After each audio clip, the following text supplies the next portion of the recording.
नमस्कार, मैं Suryansh Yadav news 6 network पर हमेशा की तरह आप सभी का स्वागत कर रहा हूं, खैर मकदम कर रहा हूं, अभिनंदन कर रहा हूं। न्यूज़ 6 नेटवर्क का हमेशा ये प्रयास रहता है कि हम अपनी नव पीढ़ी को, नई जनरेशन को क्या बेहतर दे सकते हैं, क्या सकारात्मक दे सकते हैं, क्या पॉजिटिव दे सकते हैं। और हमारा लगातार प्रयास है कि जो कुछ समाज में बेहतर हो रहा है उसे अपने दर्शकों तक पहुंचाया जाए, और यूपीएससी को हम लगातार कवर करते रहे हैं। आज हमारे साथ एक ऐसा ही व्यक्तित्व है, एक ऐसी ही पर्सनैलिटी है जिन्होंने यूपीएससी की दुनिया को फतेह किया है। मुस्कान जी हमारे साथ हैं, मुस्कान बैसोया हमारे साथ हैं, और उनका 771 अगर मैं सही हूं तो 771 रैंक है यूपीएससी में। तो उनका स्वागत करें। मुस्कान जी, बहुत अभिनंदन आपका। थैंक यू आपका। सबसे पहले तो मैं ये जानना चाहूंगा, जब आप बहुत तैयारी करते हैं, आपने बहुत मेहनत की होती है, उसके बाद जब रिजल्ट आता है तो इस समय आपकी जो फीलिंग्स हैं, आपके जो मनोभाव हैं, आप कैसा महसूस कर रहे हैं मेहनत करने के बाद, सफलता प्राप्त करने के बाद? रिजल्ट देखने के बाद थोड़ा तो ये था कि टाइम लगा था अब्जॉर्ब करने में कि अच्छा हो गया है। अभी भी लोगों को देख के खुशी लग रही है कि हाँ बहुत अच्छी चीज़ हुई है। खुद से अभी भी ये है कि थोड़ा समझ नहीं आ रहा है कि अभी अभी रिजल्ट निकला है, इतने टाइम से सोच रही थी, तैयारी कर रही थी कि पेपर निकलेगा तो पता नहीं क्या हो जाएगा, बट अब जब ये चीज़ हो रही है तो थोड़ा टाइम लग रहा है to wrap my head around it. But हाँ, बहुत अच्छा लग रहा है क्योंकि साथ वाले बहुत खुश हैं। अच्छा, जिस समय रिजल्ट आया, आप वेट कर रहे थे, सभी वेट कर रहे थे कि 4 में आएगा, नहीं 5 में आएगा, फिर 6 में आ गया। हाँ जी। तो उस समय की थोड़ी फीलिंग्स बताइए। किसने पहली बार चेक किया कि भाई मुस्कान जी ने वो कार्य कर दिया जिसके लिए बहुत मेहनत हो चुकी है, और कैसा उस समय माहौल बना?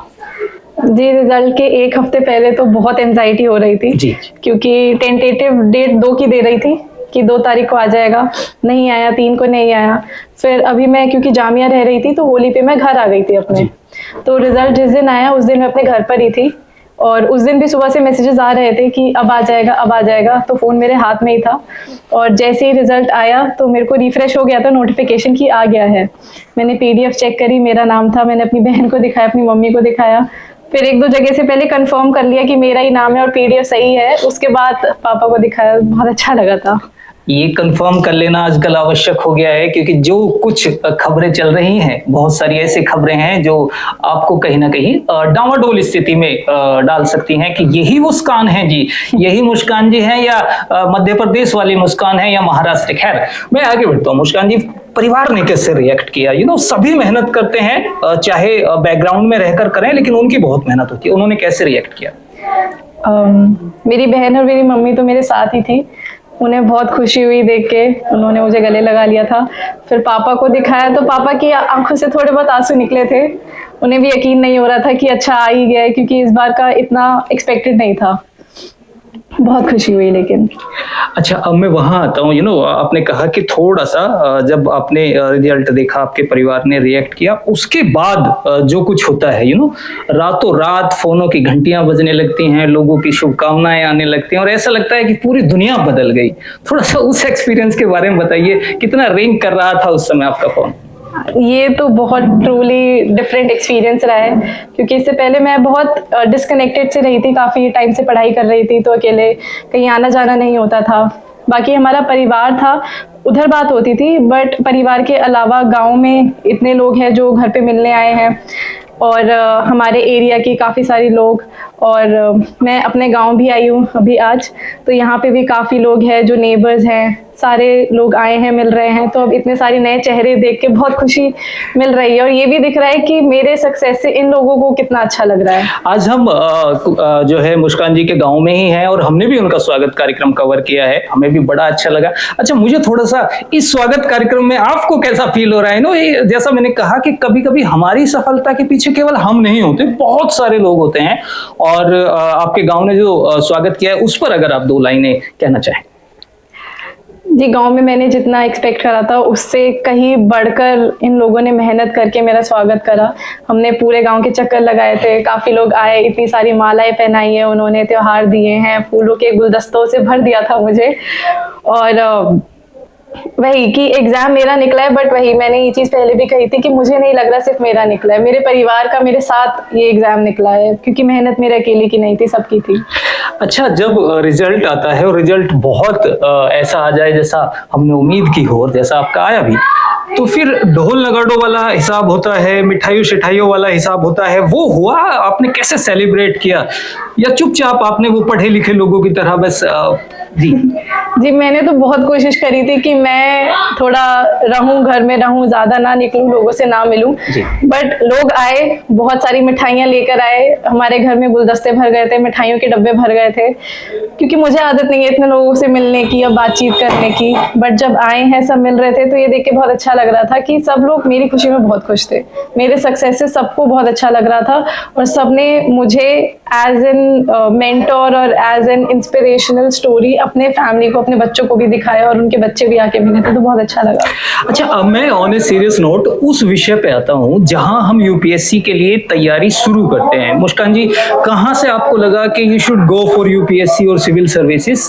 कहाँ से आपने शुरुआत की, कैसे शुरुआत की, कहाँ से इंस्पिरेशन मिला? जी, पेपर की तैयारी करने का मोटिव तो मेरे पापा की तरफ से था। उन्होंने शुरू से बता के रखा था कि ऐसा एक एग्ज़ाम होता है। बाकी जब मेरी ग्रेजुएशन हुई थी तो इसके बाद इसके बारे में मैंने ऑनेस्टली सोचा, इसका सिलेबस देखा, पैटर्न देखा, कैसे तैयारी होती है, कितना टाइम लगता है। ये मेरे इंटरेस्ट के साथ अलाइन करा, तो मैंने सोचा मैं इसकी तैयारी करूंगी। तो मैंने अपनी ग्रेजुएशन के बाद फुल टाइम यूपीएससी की तैयारी शुरू कर दी थी। अच्छा, आपने जो तैयारी की है उसमें बाहरी मदद ली है, कोचिंग की है, या आप सेल्फ स्टडी के सहारे आगे बढ़े? मेरा मोस्टली सेल्फ स्टडी रहा। मैंने जब तैयारी शुरू करी थी तो उस टाइम कोविड था, तो कोचिंग्स भी ज़्यादातर बंद थी। तो शुरू में मैंने खुद से तैयारी करी, बेसिक बुक्स देखी, सिलेबस देखा। प्री मैंने अपना घर पे खुद की तैयारी से निकाला। जब मेरा प्री हो गया था तब मैं जामिया मिलिया यूनिवर्सिटी में रेसिडेंशियल कोचिंग है, वहाँ गई थी।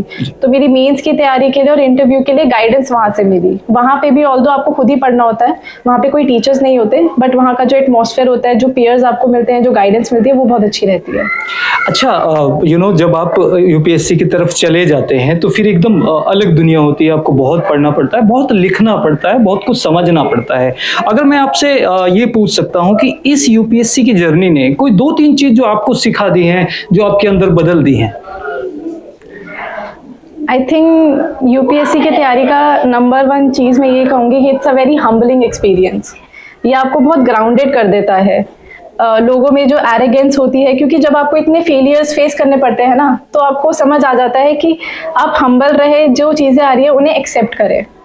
सेकेंडली, मेहनत करना, क्योंकि ये एग्ज़ाम ऐसा नहीं है कि, और एक तरीके का नहीं है। प्री अलग होता है, मेंस अलग होता है, इंटरव्यू अलग होता है, सबकी डिमांड्स अलग होती है।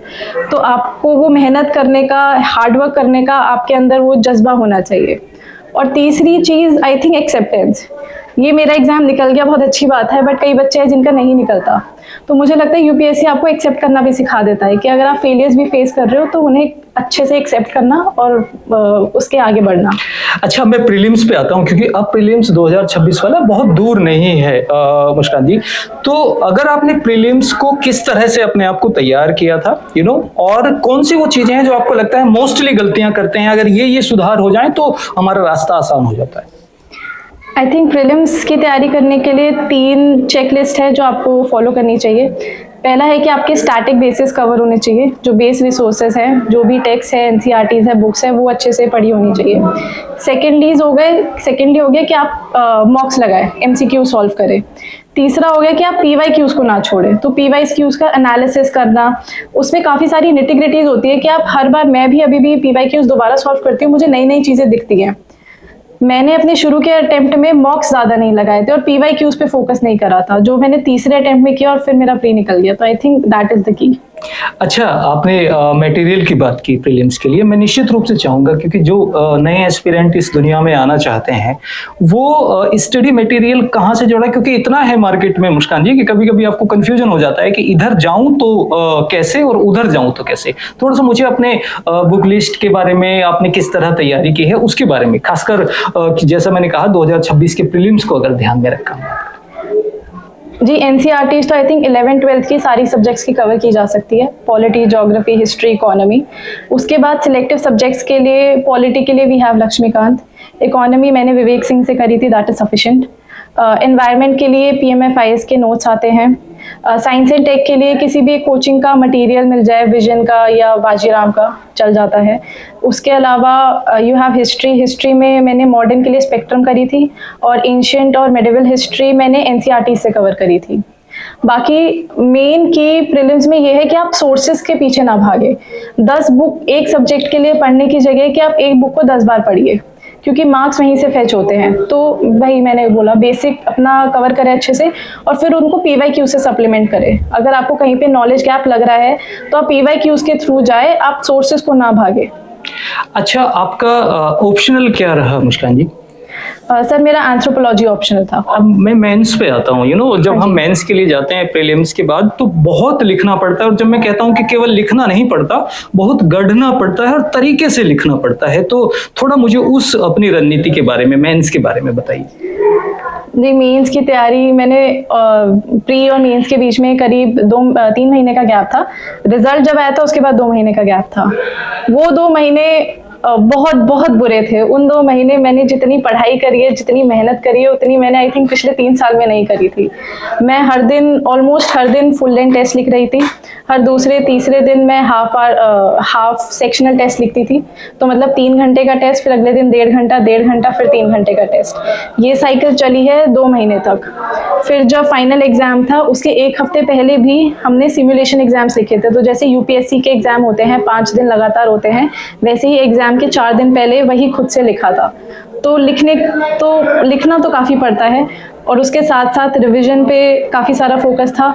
और जो टेस्ट दे रहे हैं उसको इवैल्यूएट करके उसका फीडबैक लेना और उसको अगले टेस्ट में इम्प्लीमेंट करना, इस चीज़ पे काफ़ी फोकस था। अच्छा, जब आप मॉक्स देते हैं मुस्कान जी, तो आपने शायद मॉक्स दिए हैं जहाँ तक मैं समझ पा रहा हूँ। तो जो मॉक्स हैं और जो मेन परीक्षा है, कितनी आपको सफलता मिली और कितना वो अलग या डिफरेंट होते हैं?